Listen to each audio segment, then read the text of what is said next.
Today, we're honored to have Sonika Singh with us, a seasoned educator, mentor, and a student counselor with 31 years of experience. I think, my experience is probably more than your age, Satakshi. So Yeah. we are going to have a great time, the young and the old coming together to make things, more easy for kids, Sure, when sure, they're ma'am. when they're getting into this career journeys. Yes. Yeah. Definitely.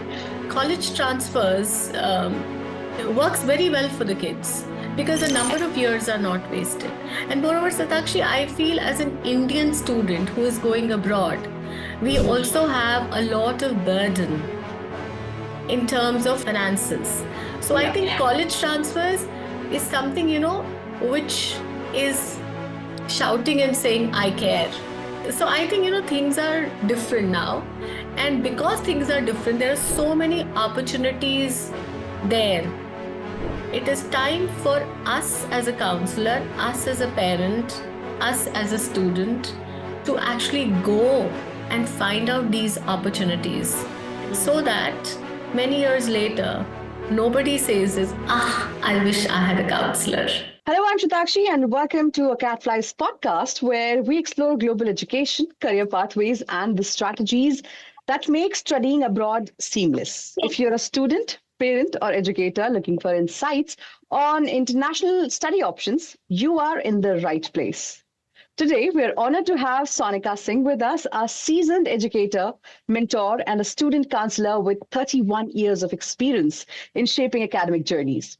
She has guided hundreds and thousands of students to universities abroad, helping them navigate credit transfer, career decisions, and the power of strong communication skills. Hello, Sonika ma'am. Thanks for joining the podcast. Thank you so much. And it was a very beautiful way in which, how you gave the introduction about me. Thank you so much. Ma'am, we are honored to have you. And while we may not be in the same room, technology has made this conversation possible across cities. Sonika ma'am has joined us all the way from Pune. Distance doesn't matter when it comes to great insights. And today's episode promises just that. So, in today's episode, we are going to talk about how credit transfers simplify international education, the importance of communication skills in global careers, how schools and counselors can better prepare for students for international pathways, the future of credit transfer programs, and why they are gaining momentum. So, whether you're planning your own study abroad journey or guiding others, this episode is packed with valuable takeaways. So, sit back, tune in, and let's unlock the future of global education together. Let us unlock it together. Yeah. Yeah. So let's get started. And I'll start with your introduction and personal journey. So my very first question to you is, could you please tell us a little about your background in English literature and education management? What inspired your career path? Okay. So, where do I begin? So, well, my love affair with English literature started when I was a kid. And it was Dickens' London and Austen's Drawing Room with the Bennet sisters, is what, attracted me. So, Mhm. because I was so much into literature, both English and Hindi literature, and today when I look back, I feel that, when I was in grade 6, 7, 8, it was Dickens and Premchand both, which came in my Wow, lives. what a So, combination. yes, it was very interesting. So then it was obviously that, I picked up English literature in my career path. And I went to do honors in English from Miranda House, Delhi University. Then I did B.Ed from CI Delhi, and then a master's in English literature. And then it was, all the while it was teaching English literature, 2 classes in the senior secondary. And however, if English literature fascinated me, so did the learning processes and the pedagogies. So then I picked up a degree in Masters in Education from Pune University. And that's how my journey started of being an English educator. Little did Wow. I know that few years later, I would also be doing career counseling as well. That's That's great. how it happened. So now it's been 32 years. So it was in the I still remember it was 27 July 1993. I still remember it Wow. that I stepped into a school in Delhi to become a teacher, and here Mhm. I am 32 years later still feeling very happy that I am a Great, teacher ma'am. and very I'm so proud that honored to I'm a talk teacher. to a person with a lot of experience. I think, my experience is probably more than your age, Satakshi. So Yeah, we are going to have a great time, the young and the old coming together to make things, more easy for kids, sure, sure, ma'am. when they're getting into this career journeys. Yes. Yeah. Definitely. So, ma'am, I'll move towards my next question. How did your educational journey shape your professional aspirations? What made you take up student counseling? And can you tell us a bit more on why you love working with students? Okay. So funnily enough, I thought I would content, being a teacher of English literature. And Mm-hmm. things were going very fine. And then, we moved to Belgium. And while I was in Belgium, I stumbled upon an SAT book. Okay. So the papers. And, being very curious, I picked up SAT English section and started solving it. And I was very, very fascinated by the complexities of those questions, and it was fun. I would just put it this way, it was a lot of fun. And then, TOEFL certification came in on the way. So the journey was going on. I was teaching in Holland, I was teaching in Belgium, then I came to India. So when I came to India, I remember, kids would ask me, how does European school work? How are universities there?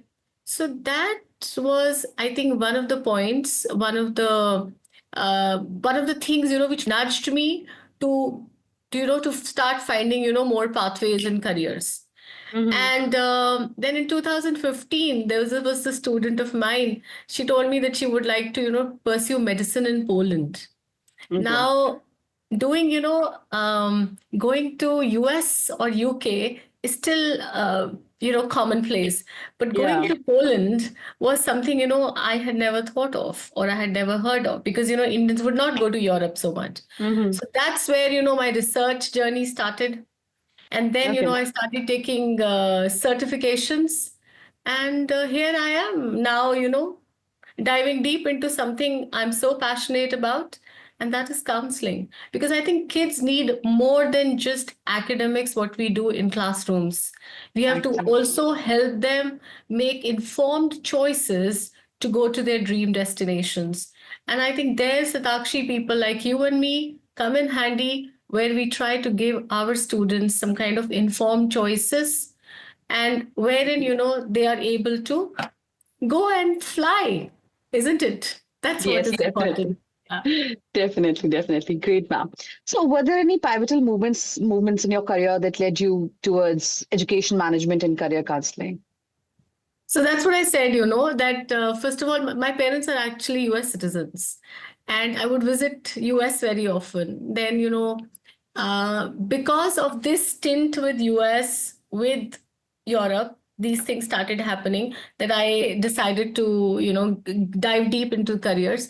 Plus, I also felt that there were so many things, as a kid, probably, if I had the guidance, if I had a career counselor, Mm-hmm. Mm-hmm. probably I could have also gone and studied in one of the universities abroad, right? But there was Yes. no know-how, Satakshi. There were no counselors to help us. And maybe that's why I felt that whatever we could not achieve, whatever we did not have at that point in time, why not go a step further as an educationist? Hone new skills, learn new things. When we say this to our learner that learning is a continuous process, then why not Yeah. over here? And then this constant pouring of kids coming and telling me, "Ma'am, common app kar do, UCAS kar do." The thing just started happening, and I think I would say it is a flow. I wouldn't Definitely. say that there was some pivotal moment, but probably I would say it's the kids who actually nudged me and I dived deep. That's what Great. happened. Great, ma'am. So, as you said, that there was nobody to help. We are helping students. Right. If you could go back and give a career advice to your younger self, what it would be? Uh, See, fortunately, Satakshi, I think, Almighty always smiled on me. Mm-hmm. Lady Luck was probably my constant companion. So, as a trainer, as a counselor, as a teacher, I think whatever I dreamt, I achieved. But so I would not say, so I would call myself a very happy, contented self. Mm-hmm. However, if maybe I had to, just tell one thing what I could have done, which I did very late in life, it would be probably publishing my book, which Okay. I Wow. just published recently. By the way, I'm a blogger and also a poetess. So my Great, ma'am. book I have just got read that published. on your LinkedIn. So my book just got published on on Amazon recently. I had been writing for a long time, but somehow, never really was courageous enough, or probably did not have the persistence to actually write a book. So Mm-hmm. I think probably the younger Sonika should have been more passionate about poetry and should have published her book long ago. That's the advice to younger Sonika. Apart from that, I think it has been a great going. Nice, nice, very great, ma'am. Since the gist of the podcast is about credit transfers too, so we'll move towards that also. For those unfamiliar with the concept, can you please explain what credit transfers are and how they work? Absolutely. Now you imagine this, that you are studying in a country. Let's suppose, let's take a hypothetical situation. You Mm-hmm. decided to go and do maybe a veterinary program in maybe Hungary. And then you realized that after a year or two, you realize that probably you do not want to stay in that country for whatever reasons. It could be that probably you want to go to another country, or maybe, that that place is not suiting you, or whatever. There could be so many reasons for it, right? Um, and then what do you do in that case? Yeah. You want to have a transfer now, but the 2 years which I have spent as a kid in that particular university should not be wasted, and that is why I go for Yeah. a credit transfer to another country, right? Now, Yeah. for example, in America, it works very well that from one university to another university, you could have a credit. You could have the subjects which you have studied in a particular course. You could change those subjects and you Yeah. could take a transfer in them. And not Yeah. only that, like if I could give you example of Eastern Europe, which is becoming a popular destination with our kids these days, because of the cost, it's very cost effective. There are four Mm-hmm. medical schools there. One in Hungary, Czech, Romania, and Slovakia. And you could do this credit transfers. So that means all my effort, my diligence, my effort, the money, everything is being taken care of, right? Yeah. So from that perspective, I think college transfers works very well for the kids because the number of years are not wasted. And moreover, Satakshi, I feel as an Indian student who is going abroad, we Mm-hmm. also have a lot of burden in terms of finances. So I Yeah. think college transfers is something, which is shouting and saying, I care, right? Yeah. So I Okay. care. And that is why, I'm giving you the facility to have this accessibility to that particular institute, right? Yeah. Because of the transfers. Also, I think it helps you in time because your Mm-hmm. time is not wasted. And of course, money. Yeah. I think Which is all the these things are taken care when you are on this path of credit transfers. all right. All right. Since we talked about money, we talk about time.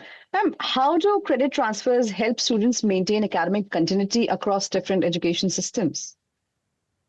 You're talking about, see, what happens is that if I look at this way, there are so many disciplines, right? Mm-hmm. So for certain disciplines, it can work better.